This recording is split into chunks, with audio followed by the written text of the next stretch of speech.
Thank you so much. Thank you for the kind introduction. And At the outset, let me thank the organizers for this opportunity. I think after COVID, I think this is the first time most of us are meeting in Jaipur, and something I'm sure most of us are quite upbeat about. Today, incidentally, being International Men's Day, 19th November, and it's quite prudent on the same day that we are talking about one of the important cancers for so-called mankind, that is a prostate cancer. And my job over here is to discuss about the management of metastatic hormone-sensitive prostate cancer.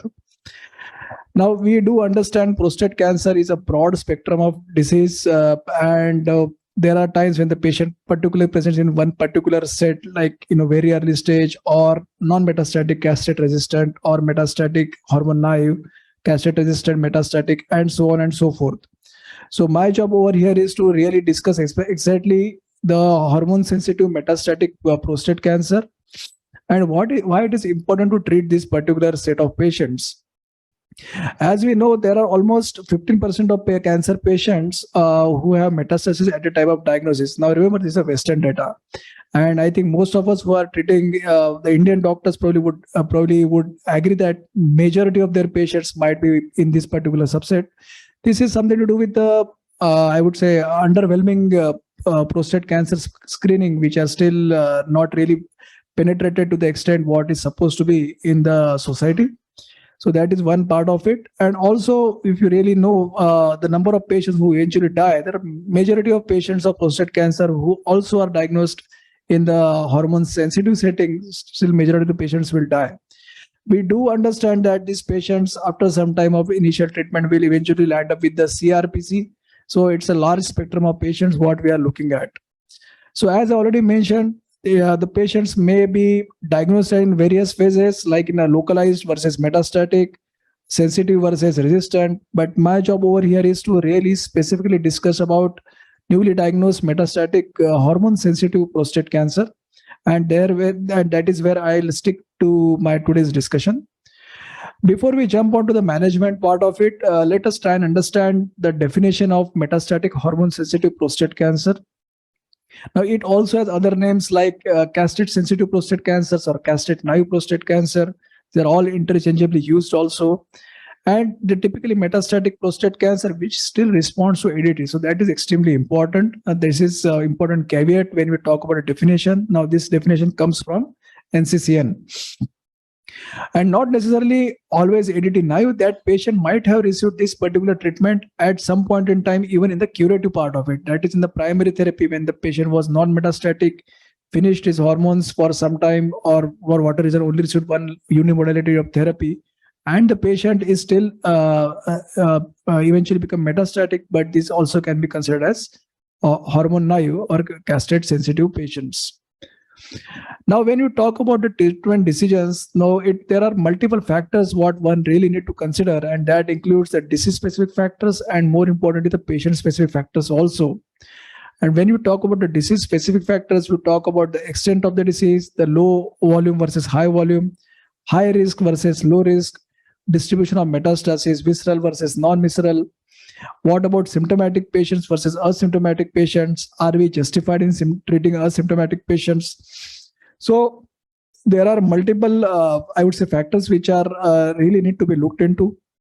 In terms of patient-centric factors, one really need to look into the comorbid conditions, as we do understand that these are the diseases which are typically the diseases of the older age, with a lot of comorbid conditions running in the background. That is very characteristic. Coming to the treatment part of it, the androgen deprivation therapy remains the mainstay of treatment for hormone-sensitive prostate cancer, and that is something which we are all aware of right from the year of 1941, when Charles Higgins had initially demonstrated. From that point in time till now, I think we have come a long way in terms of our understanding. Having said that, ADT is typically, I would say, the typical honeymoon period of prostate cancer, where lots of good things happen with the patient in terms of their symptom control, in terms of getting their PSA controlled. Everybody is happy, the doctor is happy, the patients are happy. But eventually, it always, as we know, that these patients are bound to become castrate resistant, and almost it's like a rule for the patients. When is something which we don't know. But the longer the patient goes with the first line, that is how the patient eventually going to survive longer. And there are always other modalities which are responsible or which are required to increase the survival of the patients. And there have been various ways that has been tried and tested. And it starts with the chemotherapy, which is a docetaxel based chemotherapy. Then there are drugs like abiraterone and drugs like receptor blockers like enzalutamide and newer drugs, which of course I will discuss over here. And I'll also discuss a bit about ADT with radiotherapy in this regard, even in the metastatic setting. Coming briefly about the androgen deprivation therapy, we do know that surgical castration versus medical castration, there has been debate, there has been options. Most of the times it is given to the patient. But cut long story short, it as simple as that: the patient goes to a surgeon, the patient gets castrated, patient goes to medical oncologist, patient is counseled for both the options. And I'm sure whether you are in Jaipur or maybe Jayanagar somewhere, the story remains same for most of us. Having said that, the surgical castration remains one-time option. It has its cost effectiveness in especially in the rural, or I would say resource constrained settings. So that is quite an important way of treating the patient.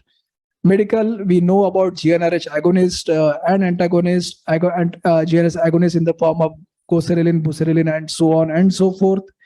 GnRH antagonists, we definitely have data coming up with the degarelix. A quick word about the flare phenomena which can happen with the GnRH agonist, especially when the patients have got a very large prostate, where always a risk of initial urinary obstruction or impending cord compression. These are the patients where one need to be really be careful about. Symptomatic versus asymptomatic, shall we start the treatment immediately or shall we wait, is a question. In a symptomatic patient, all this androgen deprivation therapy has shown to improve excellent palliation, if not the survival. So that is what it is. But in an asymptomatic patient, where the patient hardly has any symptoms yet has a documented disease, there is shown to be a bit of a survival benefit when you use ADT. In addition, it also prolongs the eventual fracture risk, also prolongs the long-term issues related to prostate cancer and metastasis. So this is how science tells us to probably use ADT in all these patients. Whether we talk about early versus late, again, we know that the patient who receive early ADT tend to do well than the patients with the late ADT, especially when talk about the bone-related issues when we talk about prostate cancer. Intermittent versus continuous ADT. Now, this has been a debate for quite a long time, but which has been resolved in the recent times, especially with the data coming from the INT 0162, which does tell us that the patient who received continuous had a better progression and better survival, in fact OS, as compared to intermittent. The reason why intermittent was tried for, especially in terms of long-term side effects and whether we can mitigate side effects by reducing the doses of ADT, and that was the reason this particular trial also looked into this particular subset. And the long story short over here, there seems to be a benefit over here. So when you come to the ADT treatment for metastatic castrate sensitive patients, ADT alone, which is something which is rarely done these days, especially for some very frail patients who probably may not have too many options left or may have too many comorbid conditions. But in general, almost all the time the ADT is combined with a partner drug, and that is something which I will discuss in my subsequent slides. What drugs? Degarelix, I already mentioned. GnRH antagonist versus agonist. The benefit seems to be there with the GnRH antagonist, with the faster correction of the testosterone levels and faster castration, less than 96 hours. So that is quite important, and it works more like a surgical castration, where one need not be stressed about the flare reaction which can happen with the GnRH agonist over here. Another new hero on the block is relugolix, which is an oral GnRH antagonist, which when it was compared with the leuprolide, and again you can see the castration rate, sensitivity rate was much higher with the relugolix as compared to testosterone. Again, there is no flare. As we know, this is the oral drug, and this is something which has already been made enough noise in the recent times in terms of its data part of it. Coming to the metastasis, or how to really determine the volume, low volume, high volume, and oligometastatic. Now, there are various definitions which are available, and one of the definitions what typically come from these initial docetaxel studies was more about high volume means more than 4 mets with one extra with one or more extraxial, with or without visceral metastasis. When you look at the Abiraterone studies, the definitions are slightly different, where they do talk more about high volume as well as high risk, where they talk about the Gleason score of more than 8, they talk about PSA more than 40, in addition to other criterias. So it is important to understand volume is extremely important, because that is how we normally determine therapy. And these are the considerations when you try and determine the treatment, what is the best treatment option for the patient, whether we should go for ADT alone or add drugs like docetaxel, abiraterone, and newer drugs. Of course, what about the triplet, which is again, we talk a lot these days, especially in the various conferences. And as I mentioned, volume remains one of the important key steps to determine which particular treatment we are going to offer to the patient. So these are kind of certain, I would say, consideration which need to be really looked into when you talk about these particular drugs. And here, sorry, 1 second. So here, what you can see over here is there are other, as we have mentioned about the patient comorbidities, but even in the context of Indian setting, that financial toxicity also need to be looked into, comorbid conditions also need to be looked into, compliance of the patient, follow-up of the patients. Each and every factor remains extremely important, and especially when we are treating these old patients, and one really need to look into all these factors. So these are some of the important key studies which have been done in the space of metastatic hormone-sensitive prostate cancer. We know about is a GETAC15, charted, stampede, all to do with the docetaxel. And then there we have abiraterone arm of stampede, latitude, which are again to do with the abiraterone, Titan with apalutamide, Enzamet with docetaxel with the enzalutamide plus ADT. Archis was without chemotherapy enzalutamide, and Aramis, which is which has tried and tested the darolutamide. We'll quickly run through these studies, and of course, last but not the least, the radiation arm of stampede, which we'll also look into it. So this is a typically pivotal study of docetaxel. These are, one is a charted, another was stampede, slightly different study protocols. And here the patients were randomized to receive in charted dosi versus ADT alone.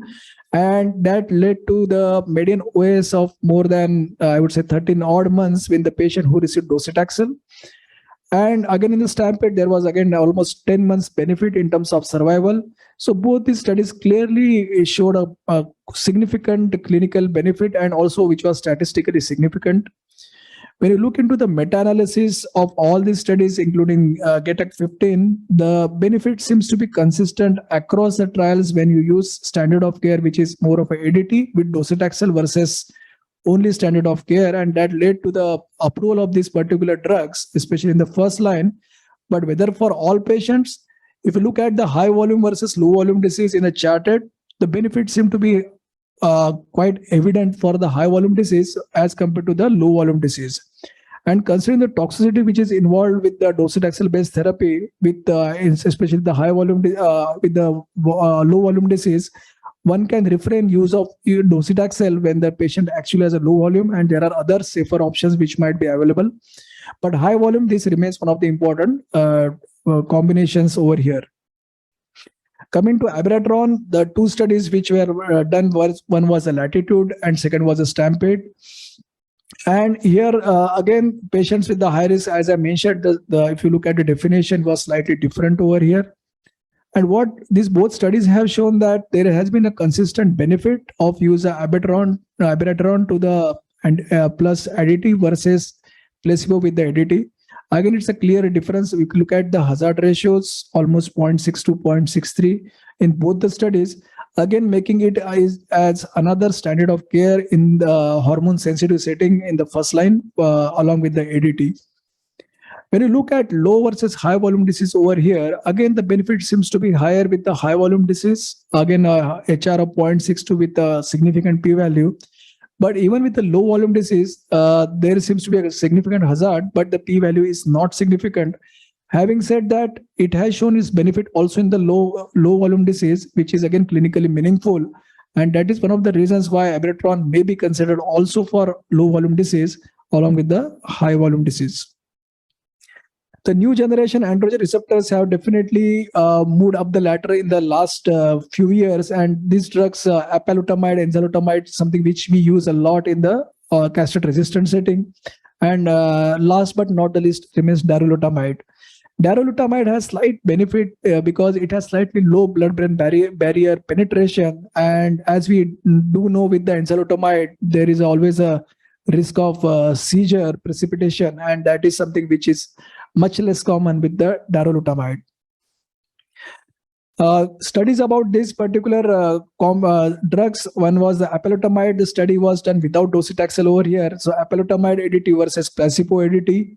There has been a benefit in terms of PFS, and there has also been benefit in terms of OS over here.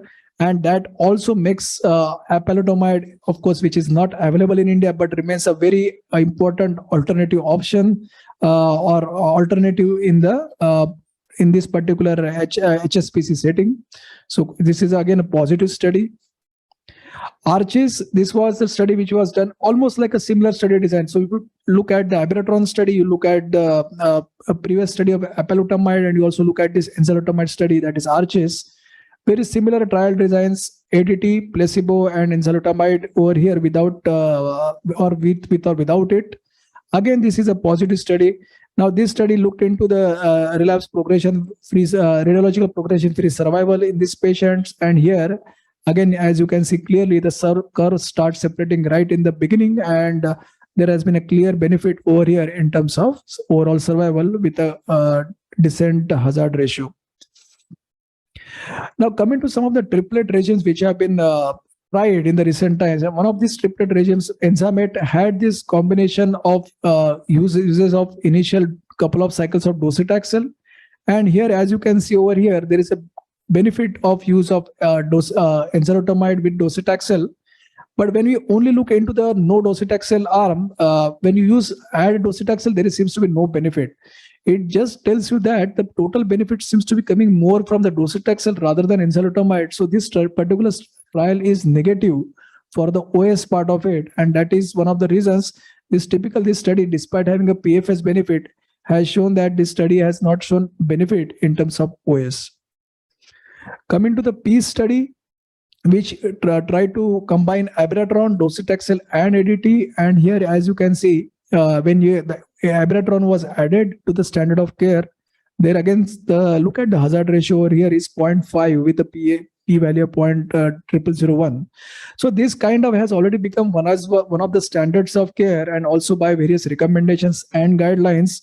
Of course, when you add more and more drugs, you add more and more toxicity, and that is also evident when you look at the adverse effect profiles of the two arms over here.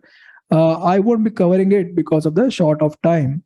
And when you look at the volumes, high versus low, there again has a benefit both in the both the subsets of populations. So this triplet can be considered in this group of patients as another standard of care, especially when you talk about first line HSPC metastatic setting. Again, OS for high volume, there is always a trend towards OS benefit, but not with the low volume for now. And a quick word about the darolutamide, which again combined on a similar lines, ADT docetaxel with or without darolutamide, which is again I would say cousin of all these enzalutamide and other drugs. And here again, there seems to be a clear benefit when you add third drug in terms of the survival benefit on almost all fronts, including the late endpoints like fractures and subsequently to become castrate resistant and so on and so forth. When you look at all these hazards, what we have seen through all these studies, they are more or less similar. We talk about doublet, we talk about triplet, but there seems to be a benefit consistently. Having said that, we always are aware of cross-trial comparisons, and that is something which I would like you to bring to your notice for sure. A quick word about radiotherapy in a low volume, low metastatic burden patients, and what is the role of using prostate RT, and there seems to be benefit over here in terms of the OS. And these are the very select group of patients where one may consider adding a prostate RT in addition to the ongoing therapy. But this is one of the definite important caveats what one should remember, especially when you look at extremely low volume oligometastatic prostate cancer patients. So this is the summary. Now we know that there are a lot of options which are available. ADT remains the key treatment for almost all the patients. We have positive trials with the docetaxel. We have positive trials with the abiraterone. Then we have positive trials with enzalutamide, apalutamide, darolutamide in a triplet. So there are a lot of information and a lot of trials which are available. It is important to really understand what are our patients' needs, what are the comorbid conditions, and accordingly one can think about it. So treatment strategy will depend upon the extent, volume, high volume versus low volume. Some studies are taken into high risk versus low risk. One need to really be very much aware of those particular factors, comorbidities, the duration of response, cost and availability. There are certain drugs which are still not available with us. And as I mentioned, for high volume disease, a triplet remains one of the options. We only have started using only for a few patients who are extremely young and fit patients. Otherwise, we are happy with the doublets for now. Docetaxel remains one of the drugs for high volume disease. For low volume, abiraterone as well as enzalutamide remains options. High risk, again, chemotherapy it remains an extremely good option over here. High symptoms, docetaxel remains an option. Something which I have not covered much is the bone health, but I'm sure most of us probably are very much into treating bone health, and that is something which becomes a quite integral part of use of bisphosphonates or rank ligand inhibitors. Which protocol, how many injections, 6 monthly versus 3 monthly, remains a discussion for some other day. This is the NCCN guidelines, and here you can see ADT remains the mainstay for treatment. Options include abiraterone, options include docetaxel, options include enzalutamide, and along with that, triplet regime also has got a category 1 recommendation in the recent NCCN upgrade. So conclusions: treatment intensification with docetaxel or AR-directed therapy is a new standard for metastatic HSPC. ADT alone single treatment is no longer a standard of care, something which all of us are aware of. And treatment intensification is preferred regardless of how fast or how quickly the PSA falls. Quality of life, again, it is quite an important part of it. One should really look into, when you talk about triplets, the quality of life may be at jeopardy, and one really need to look into that. So with this, I stop here and thank you for the patient listening. So any questions or comments from anyone? Nikhil, can you highlight the intermittent ADT versus continuous ADT? Like, these patients are going to survive for 4, 5, 7 years. So correct. So I think that is quite an important question, and it's like, there are basically two sides of the stories, and one should be aware of both sides of the story. The very reason why intermittent was tried came from the fact that the patients are almost like they are long-term survivors, and long-term survivors, when you treat this patient with the ADT for extremely long time, come with a lot of baggage, and that was one of the premise that particular study. Of course, that study, this was not the only primary endpoint, but if you look at the INT 0162, which they actually looked into the patients who were more than PSA more than 5 and treated with continuous versus intermittent, and there were 2 endpoints where the patient again achieves the baseline or crosses more than 20 where they can restart. The patients who did not receive, who received intermittent versus continuous, there has been almost a survival benefit of 2 years. And that kind of led to understanding that patients who probably are on intermittent may not do as well as compared to the patient with a continuous one. And there is always a chance of getting more and more resistance part of it. But the other side is definitely the tremendous adverse effects which some patients do exhibit, like hot flashes and lipid hypercholesterol. In fact, 15 to 20% patients are reported to have cardiac side effects. Cardiac side effects, lipid profile. So there are issues. So one has to know both sides of the stories. We try to do as much as possible continuous for now. Thank you. Thank you so much. So there is only this one study, which is, of course, which I had showed in one of the slides, where in the oligometastatic setting, there has been a survival benefit if you give the radiation to the primary. But that is only one study, but I think that is something which consider it in the lymph node, regional lymph node positive. correct. So only that. So these are basically very low volume metastatic. That's what exactly what. In fact, that is also very important, very relevant, that in low volume disease, even with metastatic disease, One we should give radiation. And sometimes we tend to miss out because we are already mentioned it's a metastatic, but this is one of the studies which has mentioned about benefit. Yeah. Thank you. Thank you so much, Dr. Nikhil. And next session in on the management of non-metastatic CRPC. So, which will be delivered by Dr. Asim Samar. Asim is very good friend of ours, very vibrant academician in Bhagwan Mahavir Cancer Hospital. He is currently the in charge for DNB training program in Mahavir Cancer Hospital. And he will be speaking on management of non-metastatic CRPC. Over to you, Asim. Thank you, sir. And thank you, organizers and Dr. Sandeep Jasuja, who has called me and given the opportunity for this. We'll start, and briefly I will touch upon the topics, and most of the topics and slides are covered by Dr. Nikhil, who is my senior also in Tata.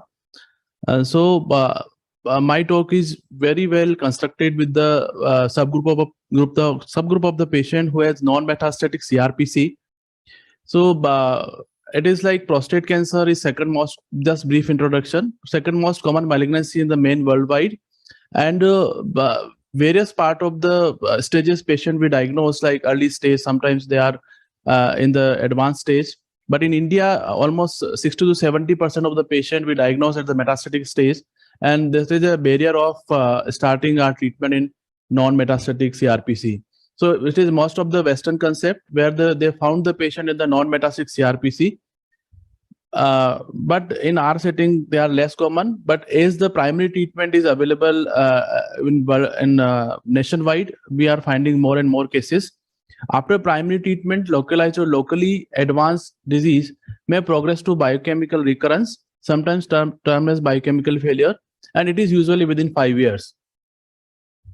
So this Dr. Nikhil has talked about great surgeon Charles Huggins, who has just introduced ADT in the treatment paradigm of the prostate cancer. So many of his patients were having bone mets and terrible pain of the bone mets. So he just noticed that if we give estrogen or androgen injections to them, the patient immediately get relief in the bone pains. So his observation was, if we give the androgen or estrogen injection to the patient, immediately the serum phosphatase level goes down. And that was the first discovery, and that led to the ADT into treatment paradigm of the prostate cancer. And what is the castration resistance? So suppose we have started here. So I will, which is the pointer? Anyways, okay. Usually it is combined. So suppose we have started treatment here where the testosterone level was high and we have given ADT. So subsequently the testosterone goes down, down, down. And at some point of time, it is below the 50 nanogram per deciliter per ml. And that's by definition, it is a castration level. And once the testosterone level goes down, PSA will also fall, and it achieves the nadir. But after some period of time, it again started increasing. That time we know it is a castration resistance. So earlier we used to see we used to understand like CRPC is not hormone, it is hormone refractory state. But now we know by the discovery and genetics, like it is frequently the hormone ultra sensitive disease. The tumor itself become ultra sensitive to the lower concentration of the testosterone, and it start growing. Why it happens is, it is a selective pressure put upon the cancer cells by the continuous use of androgen deprivation therapy. So it happens, adaptation of the cancer cell, it happens in the terms of, this is AR deregulation, androgen receptor deregulation, and commonly this intrakaine endocrine synthesis. Tumor cell itself produce testosterone, and it goes and have the intrakaine effect of the tumor cell. So tumor again start growing. This is splicing variants of the androgen receptor. Sometimes it happens. This is the cofactor perturbation, mutation of gain of function, and this is alteration of the modification of various subunits of the androgen receptor. This is the adaptation theory, and this restored as an androgen receptor activity. Again, PSA start formation and tumor start growing. So this side we'll cover later because we have short of time. This is the chronology of the disease. So suppose we started treatment here. There was a localized disease, but patient has biochemical relapse. We have treated this patient in the localized stage with the surgery or radiation, and again patient after some point of time patient started increasing the PSA. There is a biochemical failure. We start treatment here, this ADT, patient again achieve the nadir, and after some point of time, some period of time, patient started progression, PSA progression, biochemical failure.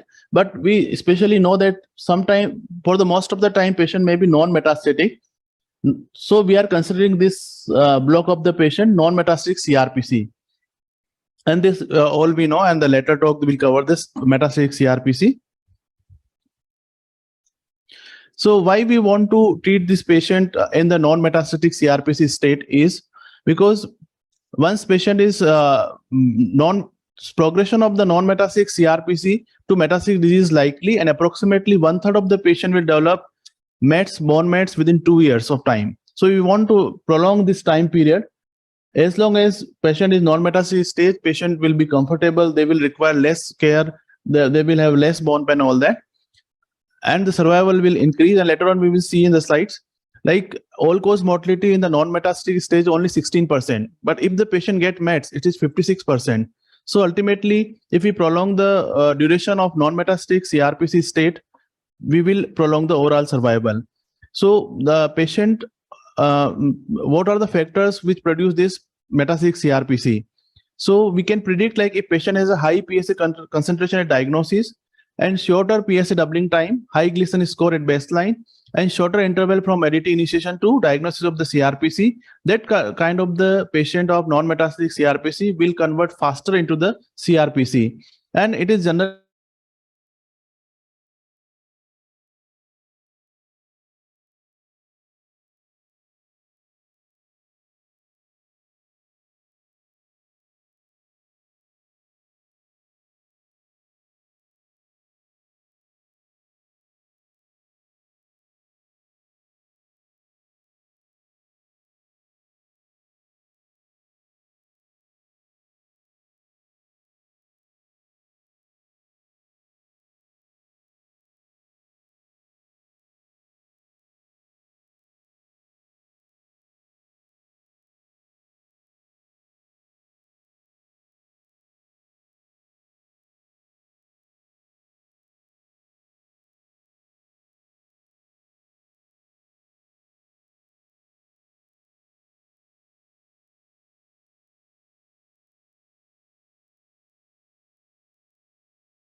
higher limit is 2 nanogram per ml. So it is non-metastatic CRPC. Non-metastatic by the conventional imaging methods. Now the bifurcation according to NCCN is if PSA doubling time is less than 10 months, that means it is an aggressive disease and we need to consider this kind of the drug, apalutamide plus ADT, enzalutamide or darolutamide. If PSA doubling time is more than 10 months, the disease space is low and you can continue with the ADT. So the first publication happened in this Lancet Oncology in 2019 and subsequently in 2020 September. This published in the New England Journal of Medicine, RMS trial, non-metastatic castration-resistant prostate cancer and survival with the darolutamide. So what was the treatment schema? RMS trial design was global, randomized, double-blinded, placebo-controlled trial, phase 3 trial, and the purpose of trial was investigating the safety and efficacy of the darolutamide in men with the non-metastatic CRPC. So the primary requirement was the non-metastatic CRPC patient and PSA doubling time should be less than 10 months. The patient were randomized into 2:1 fashion. Experimental arm had ADT plus darolutamide, 600 mg BD, and ADT plus placebo in the control arm. And the primary analysis, the endpoint was metastasis-free survival, and final analysis was OS, overall survival. Primary endpoint was MFS, metastasis-free survival. Secondary endpoints were 4: overall survival, time to pain progression. It is very important for clinician perspective.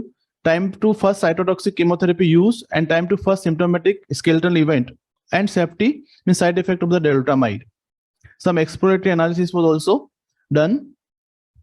So we'll see if the patient had a high risk disease like PSA doubling time is less than 6 months, then darolutamide adding to the ADT arm was better, and the median this PFS was metastasis free survival was 34.3 months as compared to the 17.2 months in the ADT alone arm.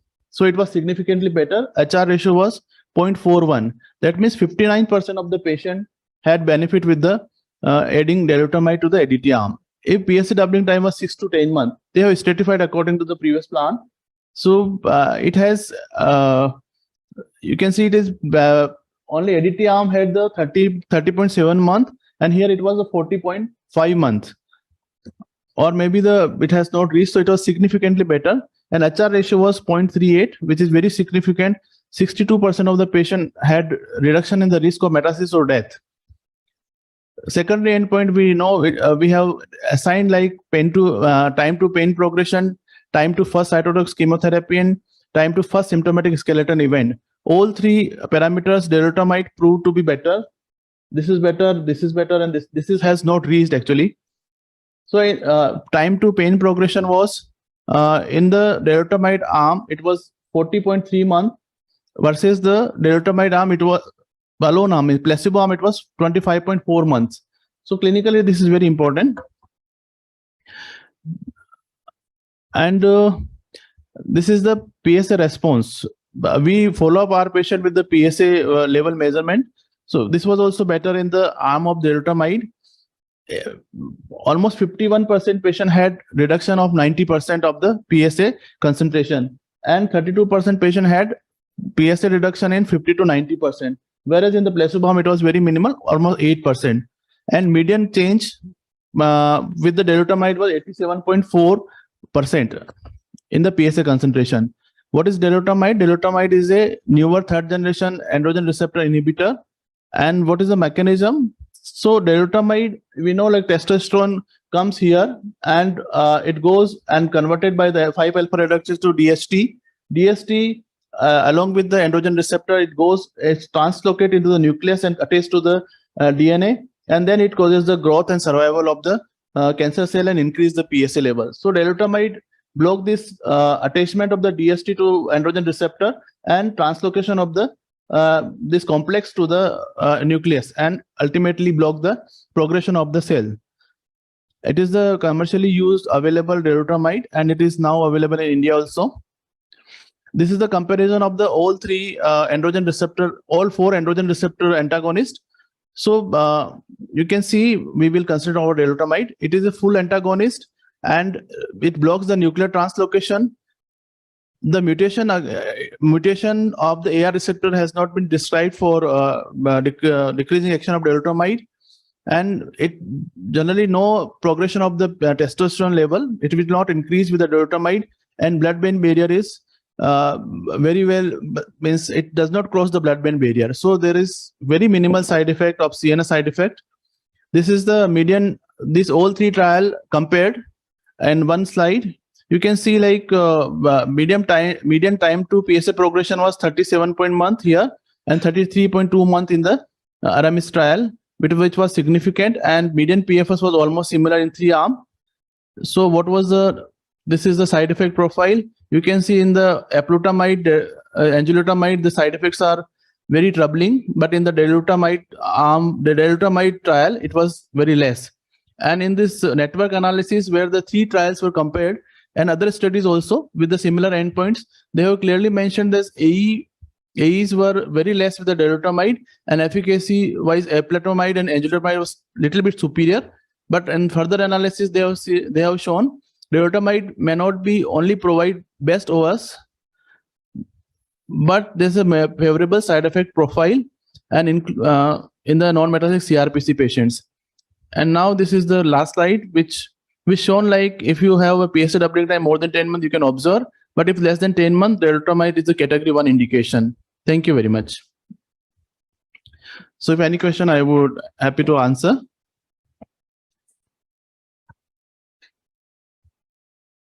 And we are running trial for this particular subset, non-metastatic CRPC, where we will use the dolutamide. And it is active trial, and we are recruiting patient, and I am the PI of the patient, PI of the trial.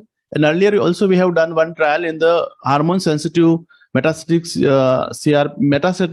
prostate cancer where dolutamide was used. So the trial has closed, but this is active trial and we are recruiting the patient. So if any patient you have, please refer to us. Thank you very much.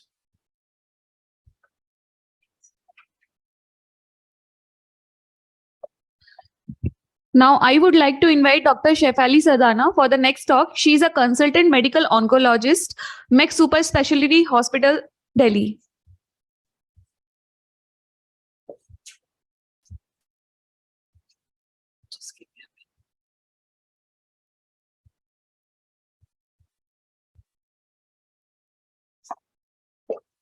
Yeah, very good afternoon to all of you. So, after discussion of hormone sensitive prostate cancer and M0 CRPC, so we'll look into the sequencing of therapies in metastatic CRPC. And I'll be tiding over through the various lines, how, we choose practically.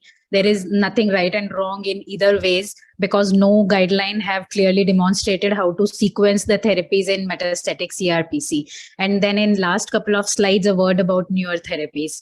So like rightly pointed out earlier also, so we define castrate-resistant prostate cancer as males with disease progression on ADT, be it the biochemical progression or the radiological progression or the clinical progression, and who have castrate levels of serum testosterone.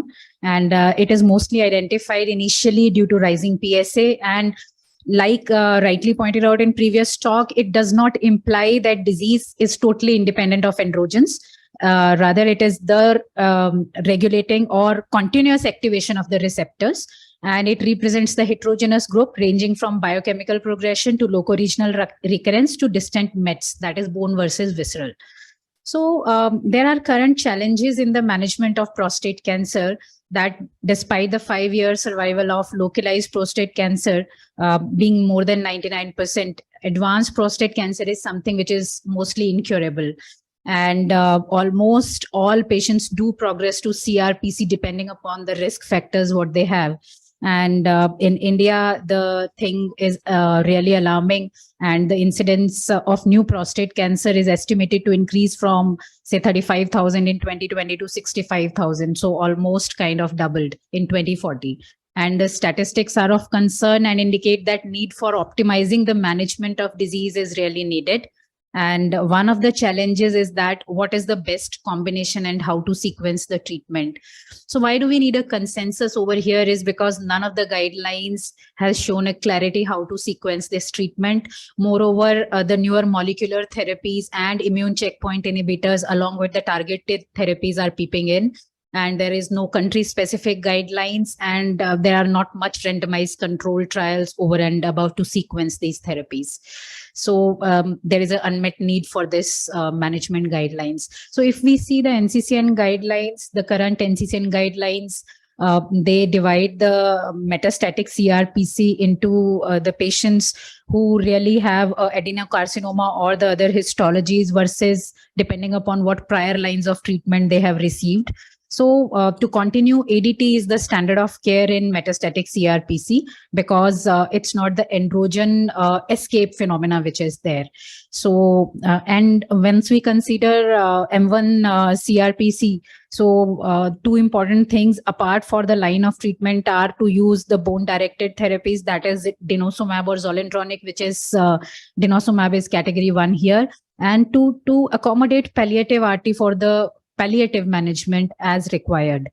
And of course, when there is a small cell or neuroendocrine histology, ADT plus chemotherapy has to come into play. So if we talk about CRPC, so generally a metastatic lesion biopsy should be done, which is not still a standard of care, depends upon how motivated the patient and clinician is, because most of the patients this time have genetically driven pathways coming in. So there is a difference in sensitivity of picking up mutations depending upon rather than having the archival tissue, though the trials have used the archival tissue, 10 years archival tissue also to test those mutations. And as we are now coming into precision oncology, so NGS can be offered if subclinical mets are suspected. And germline testing is very important, as important as MSI or MMR and HRR mutation testing. Of course, TMB is finding its own way where to place in. So various factors have been considered to predict the probability of outcomes in males with chemotherapy naive disease after treatment with the newer androgen receptor inhibitors. And the site and extent of metastatic involvement is important decision maker, and whether and how these factors should be used to select treatment is yet not established. So I'm sorry that this slide has something. Yeah. So the consensus as of now, which is available by AUA and NCCN, is that abiraterone is preferred first line in mCRPC treatment option in majority of asymptomatic or minimally symptomatic who received ADT alone in the castration sensitive or naive setting. Of course, if the patient is symptomatic, disease burden is very high, docetaxel is again category 1 in first line mCRPC. So abiraterone is preferred first line in metastatic CRPC treatment option in majority of asymptomatic or minimally symptomatic who did receive docetaxel in the HSPC setting. So there is again, but this is near consensus. A full consensus is not still there. And another level 2 outlier or near consensus is in case of a baseline significant neurocognitive impairment, abiraterone is the preferred treatment. So having said that, this highlights that how to choose the patient depends upon the toxicity profile of the drug and toxicity tolerance of the patient rather than anything else. And likewise, in patient of stable brain metastasis, abiraterone is preferred, and enzalutamide is preferred if somebody has a cardiac comorbidity. So again, CRPC, the choice of treatment depends upon very many factors, and to highlight important amongst them is prior systemic treatments received, the site and extent of disease involvement, whether patient is symptomatic or asymptomatic, PSA doubling time, of course, in M0 CRPC especially, and clinico-pathological features of aggressive variant. And to mention two important aggressive variant are ductal carcinomas, which are very refractory to treat and where the targeted therapy, especially the HRR mutated gene pathways, are activated. So if you tend to have a patient in HSPC setting who is really progressing in spite of the clinical low risk profiles, please discuss with your pathologist to find out that intraductal variant. This is very important, and we had encountered a couple of such patients. And another aggressive histomorphological features is the presence of neuroendocrine morphology. And other prognostic biomarkers which have been studied to define the line of treatment and outcomes, but they have not yet been proven to be of standard of care, are presence of CTCs. So people have tried to look into the presence of increasing CTCs level at baseline associated with shorter OS. So in various trials, they have seen that if the CTC is more than 5 per 7.5 ml, so the outcome and the survival is really dismal as compared to the CTC is at baseline less than 5 or a responding CTC. So if some treatment is converting the CTC level from say 5 to less than 1 or 5 to less than 4, there is significant improvement in outcome. So if somebody can afford, or a validated lab shows that they have done a validation over there, this can be of important help. Markers of bone resorption and bone metabolism have really not proven to be of worth. And there are gene expression panels, especially to test the HRR mutated genes, and of course the neuroendocrine differentiation. So in patients who basically males with the androgen receptor newer therapies, naive, CRPC with more risk factors, they may derive the greater benefit from cabazitaxel, and the trial to highlight this is the CARD trial. And basically the important factors are presence of liver metastasis, progression to metastatic CRPC within 12 months of starting ADT, more than equal to 4 high-risk clinical criteria, including performance status, LDH, and visceral metastasis, serum albumin, because the performance status matters in that, and less than 36 months from the start of ADT to study enrollment. So if we generally categorize or summarize the sequence of therapy broadly, so when the patient has turned on to the metastatic CRPC, the first line therapy basically depends upon if patient has already used docetaxel in the HSPC setting, or the treatment toxicity profile, like somebody has a cardiac toxicity or somebody has an uncontrolled diabetic. So you may not like to use abiraterone because of addition of prednisolone to it. And rather, if somebody has a CNS disorder or a neurocognitive function, so you may not be keen to use enzalutamide in this setting. And once the first line setting is exhausted, so remaining options have to be used in second line. And to highlight some of the newer upcoming options here is the PARP role of PARP inhibitor, immune checkpoint inhibitor, and the lutetium therapy. So this flow chart. I don't know whether it is clearly visible or not. So this is basically the highlight. So you assess the PSA doubling time once it is M0 CRPC 10 months or more than 10, less than 10 months or more than 10 months. In the more than 10 months, you basically continue the ADT and monitor. And in less than 10 months, that is the disease is aggressive. So the indications are for enzalutamide, apalutamide, or darolutamide. So if the patient has turned into metastatic CRPC and prior docetaxel has been used, so this is the slide which shows that patient is categorized on the basis of performance status versus symptoms or no symptoms. And depending upon what we discussed earlier, the choice of treatment can be guided. So few points where do we consider abiraterone and enzalutamide in management of CRPC is basically, again, like I discussed in a few slides earlier. So patient with history of diabetes, patient with history of uncontrolled hypertension, though these are not absolute contraindication, but you would like to monitor, say if the patient is not motivated to have that close monitoring of diabetes and hypertension. So giving this therapy can be really a headache for you.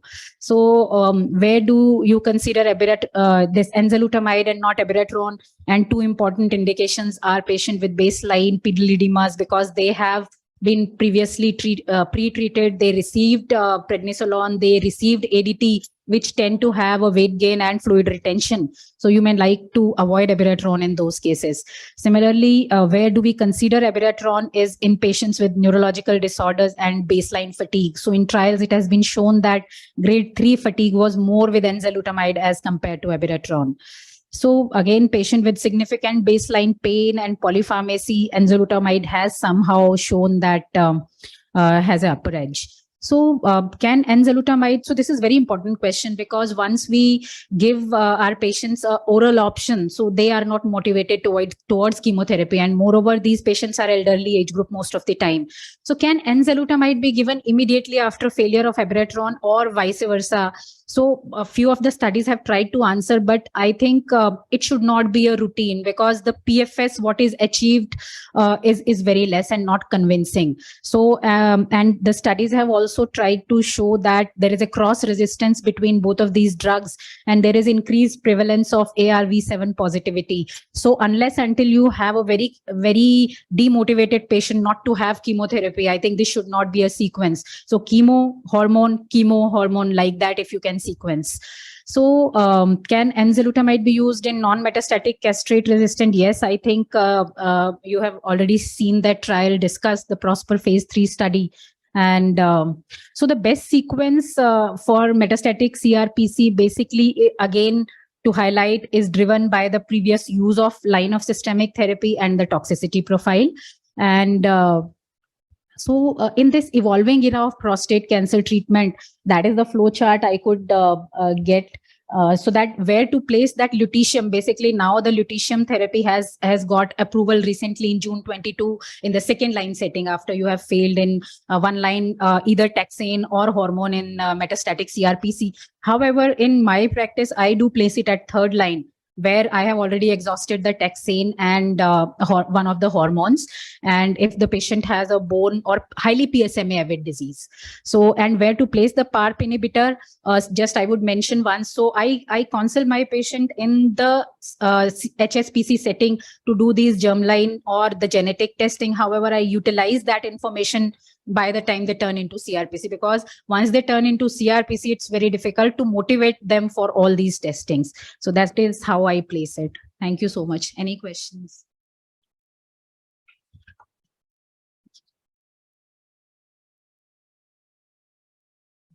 Thank you. Thank you so much, ma'am. Now, we would like to invite Dr. Aseem Samar for the, we would like to invite chairperson, Dr. Surendra Beniwal, sir, for the, he is a professor, senior consultant, medical oncology, Department of Medical Oncology, PVM Hospital, Bikaner. Sir. Mike, sir, come on.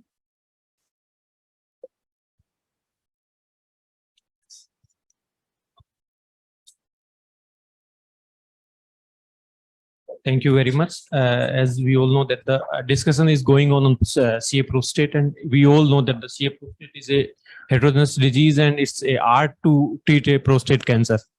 In prostate cancer, we have to decide from start to last how and what we give, when we treat, when we do not treat the patient. Is we have to treat asymptomatic oligometastatic patient, or we do not treat. If patient has oligometastasis low volume, then either we have to treat metastatic disease or we have to treat primary disease. So in the journey of this, I will now like to invite again Dr. Aseem Samar. Introduction is already given, and he will discuss on update in the management of prostate cancer and especially focus on PARP inhibitors. Once again, thanks to organizer. Thank you, Dr. Beniwal. He is my senior, and thanks to AstraZeneca for choosing me as a speaker. The topic of the talk is New Age Management of Prostate Cancer, a focus on PARP inhibitor. So, as we all know, it is the incidence-wise, prostate cancer is 12th in the row, and overall prognosis of the metastatic CRPC is poor, and it is 1 to 3 years bracket. So we want to improve upon this. And nowadays, everyone is seeing like it is increasing in the younger age group. So since 1990 to 2017, it has increased to twofold in the annual percentage in the global incidence of the all men between the 15 to 39 years of the age. We don't know what is the basis of that. It may be the genetically driven tumor, or we might picking up the tumor early. This is the seen worldwide, because some of the countries in the world, they're still running the PSA screening program. So this slide has shown in the talk of the Dr. Nikhil Patil. And that is a Metastic CRPC. We are more concentrated over this. So this is the slide which Dr. Benival has recently talked about. It is a heterogeneous disease. Metastatic CA prostate is a heterogeneous disease genetically. Why? Because various mutation has been found in the various pathways, and we want to target these pathways. Though we have only available target for this DNA repair pathway, but we know like it is Wnt pathways at fault in 18% of the cases, PI3K pathways in 49% of the cases. 71% patient has AR pathway defects, various defects. Sometimes the cell cycle defects are there. Sometimes they are combined. So overall, 90% patient have some or other defect in the DNA gene genetic level. So we are concentrating more over this. 23% of mutation were identified in the DNA repair pathway because we have drug to target this pathway. So what are these defects? Mutation in the DNA repair pathway can lead to genetic instability and derives the tumor growth. So if there is a single stranded break, it can be repaired by the base excision, and it is the PRAP enzyme which repair this defect, particularly single strand defect. If the tumor has a bulky adducts between the strands of the DNA, we need a nucleotide excision repair pathway intact. If this is a base mismatch, like it is adenosine and it should be complementary with the thionine, and instead of that it is guanine. This is a base mismatch, which is known as the MSH2 and MLH1 mismatch repair defect.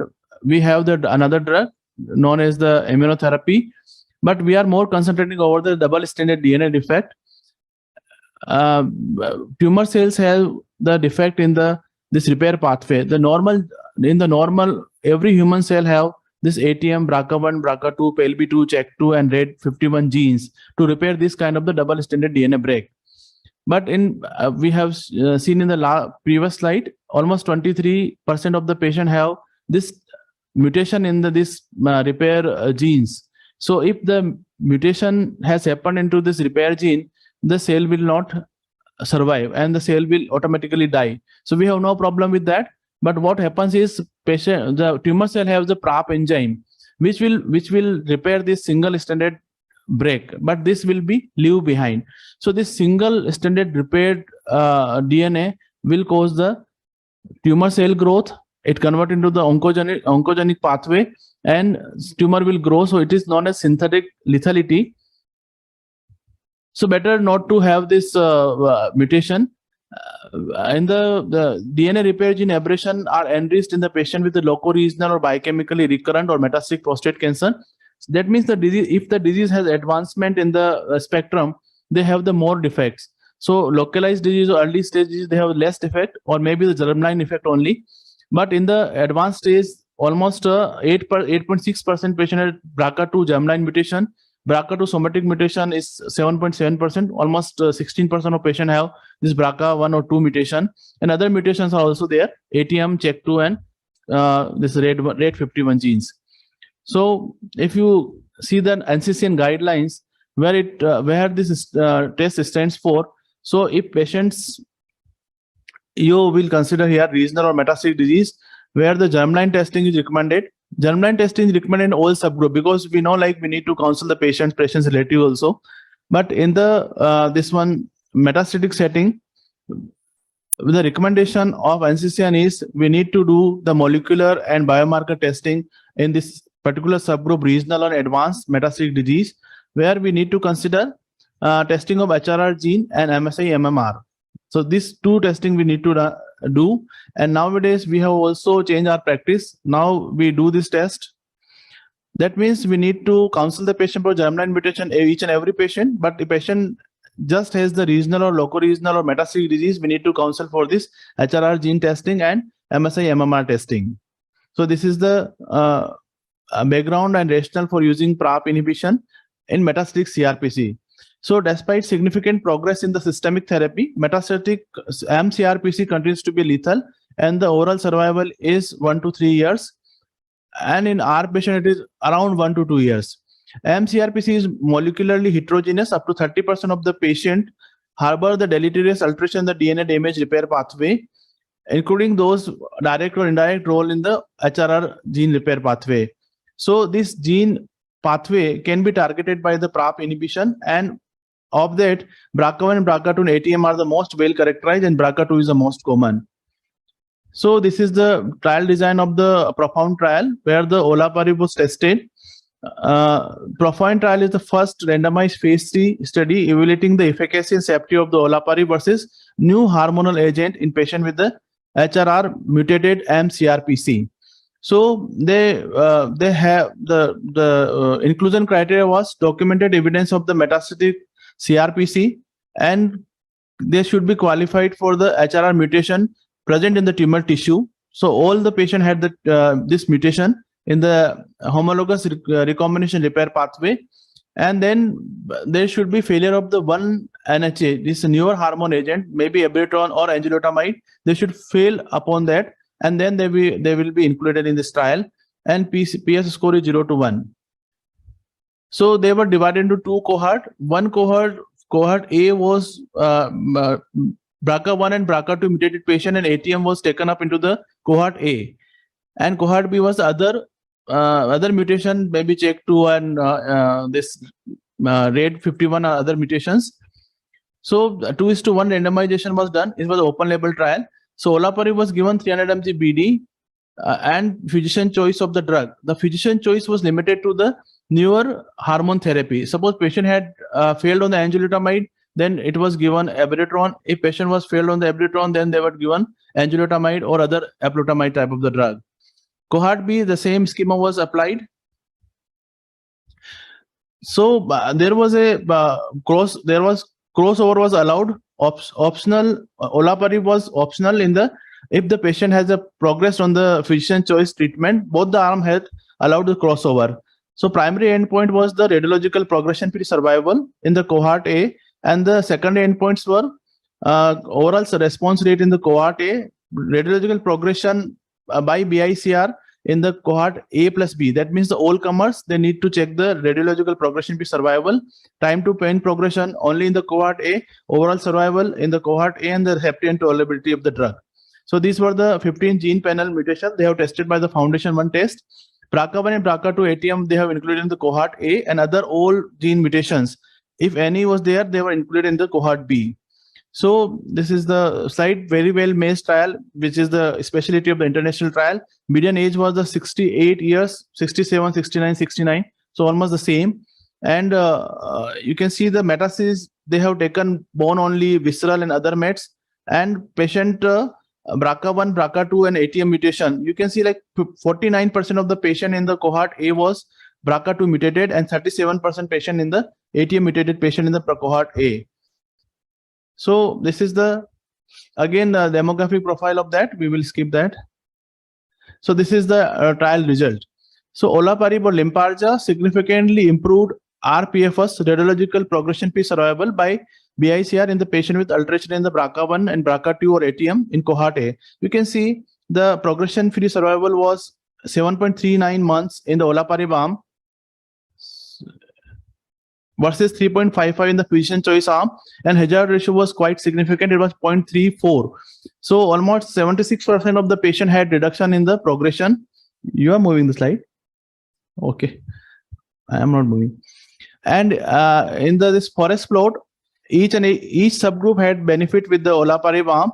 Olaparib, this cohort A arm, whether the patient were used to taxane or no previous taxane, metastasis disease, visceral measurable disease or not, any PS they have benefit with the olaparib arm.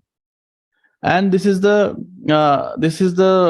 graph showing if patient had measurable disease, the you can say objective response was 21-fold increased in the olaparib arm as compared to the physician choice arm. And this is overall survival curve. You can see the overall survival in cohort A was 18.5 months with the olaparib arm, versus physician choice arm it was 15.1 month, and hazard ratio is 0.64, which is significant, and p-value was also significant. This is cohort A and B. Cohort A and B is this is a all comers intent to treat analysis. Still it is important. rPFS was better in the olaparib arm. It was 5.82 month versus 3.52 month, and HR ratio was significant, 0.49. So patient has any mutation in the HRR pathway, we can target with the olaparib. This is the message by this slide. And this A and B, this is the all patient who had the HRR mutation olaparib has proven to be better in all subgroups. And this is the response rate. So obviously, this cohort A had a better subgroup like BRCA1, BRCA2, and ATM. So there the odds ratio was 21. Here the odds ratio was 6. That means a 6-fold increase in the response rate if you use olaparib in the HRR pathway mutated patient. So despite the crossover was allowed, the OS was better in the olaparib arm. It was 17.5 months versus 14.26 months, and HR ratio was significant. And this is the physician's choice treatment versus olaparib in the median time to progression for the pain. So this is very important thing because clinicians are always worried about the patient's symptomatology. So it is proven to be better, like olaparib arm, pain progression, time to pain progression was not achieved versus 9 months in the physician choice arm, and HR ratio was 0.44. That is very significant thing, and that's what we wanted to achieve. And this I will skip. And this is the amount of the effect of the olaparib in the BRCA mutation other than BRCA and BRCA. So the most important effect was achieved in the BRCA2 mutated patient, then CDK4, CDK12, ATM, and here RAD51B genes. And the other endpoints, RPFS benefit was greater for olaparib versus physician choice NHA in cohort A and cohort A plus B. This is all comers, and here is the cohort A. So you can see if patient had received prior taxane, yes or no, there is no difference in the median RPFS. It was same 7.4 months. And here cohort A and B means they were diluted with the other gene mutation. So it was 5.8 months as compared to the other arm, which is very low. And this is the OS benefit. You can see arm A was 17.3 months if the prior taxanes were used. If prior taxanes were not used, then it was 20.7 months as compared to this arm. And here the all comers where the olaparib has given the OS benefit of 15.8 months as compared to the physician choice where it was 11.4 months only. This is the slide shown the side effect profile. We will see later on the other sides as well there. So you see, we know like olaparib we are using in ovarian cancer also and prostate cancer. So the common side effects are anemia, nausea, fatigue, and asthenia. These are common as compared to the physician choice. But amount grade may be different, but amount is almost equal. Anemia is more in the olaparib arm. Fatigue and asthenia is just double with the as the physician choice arm, but they are very well manageable side effect. The most common adverse event were anemia, nausea, and fatigue. 4.3% patient on olaparib experienced pulmonary embolism versus 0.8%, but they all were lower grade and were managed and resolved as the cut point analysis. And there were no reports of the MDS and AML. But we know like in the ovarian cancer trial, they have the MDS and AML cases also at the 8-year follow-up. So this is pulmonary embolism. This is a adverse event of special interest for olaparib, but generally consistent with non-safety profile. We know hematological toxicities are there: anemia, thrombocytopenia, and leukopenia. Myelodysplastic syndrome in this trial particularly there were no case reported, but we know like if the long-term follow-up is there, it is less than 1.5%. And pneumonitis, we have one patient and they have also reported, but fatal outcome has been reported in less than 1% of the patient. So we'll skip this slide. So how we will go about the testing of the patient? We can test the archival tissue. We can use the ctDNA, or we can have the fresh biopsy. But somatic testing is also very important, because if you don't do the somatic testing, you will lose the 50% of the patient. And if you have validated lab, you should do the ctDNA testing also. So preferred algorithm, initial tissue testing allowed by germline mutation testing. If insufficient sample or no tissue, in the absence of validated ctDNA testing. So this, the practice is you need to ask for the patient to do first the biopsy of the metastatic disease. If it is possible, you should do that, which will turn out to be somatic gene testing. If not, then you do the ctDNA testing. And if it is not available, we should do the archival tissue. Archival tissue is the least yield, so we should not rely on that. And try to motivate the patient. And this is the NCCN guideline where they have shown like we should ask for the patient to do the molecular testing.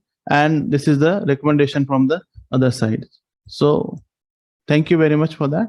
Thank you. And if any question, I would be happy to answer.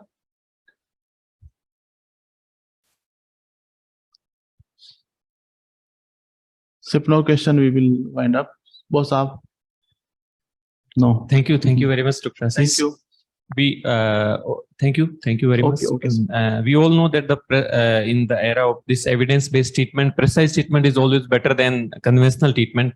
And regarding the oligometastatic prostate cancer, there is always controversy to either give hormonal therapy, chemotherapy, radio to primary therapy, or surgery. So the next talk of Dr. Shruti, medical oncologist, head of the department, SCG Center, and she So will. Dr. Shruti is not there. Yeah. Then I think Yeah. we have to conclude the session here. So we'll Thank you very start by much. sharp 3 o'clock, and it's a lunch time, so you can join CBC Hall A.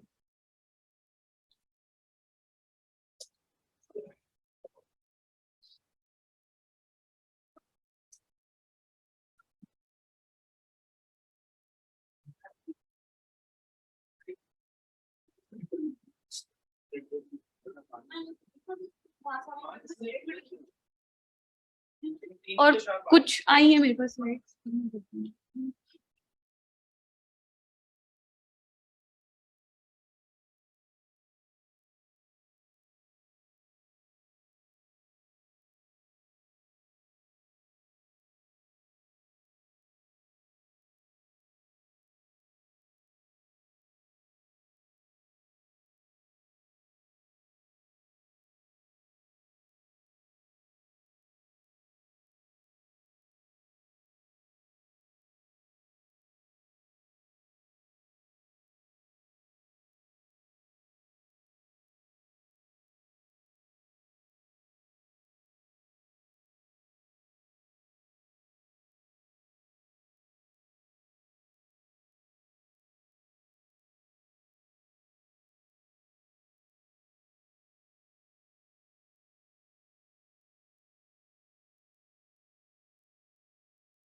ये करना, switch करना, switch कर दो आप 1 minute.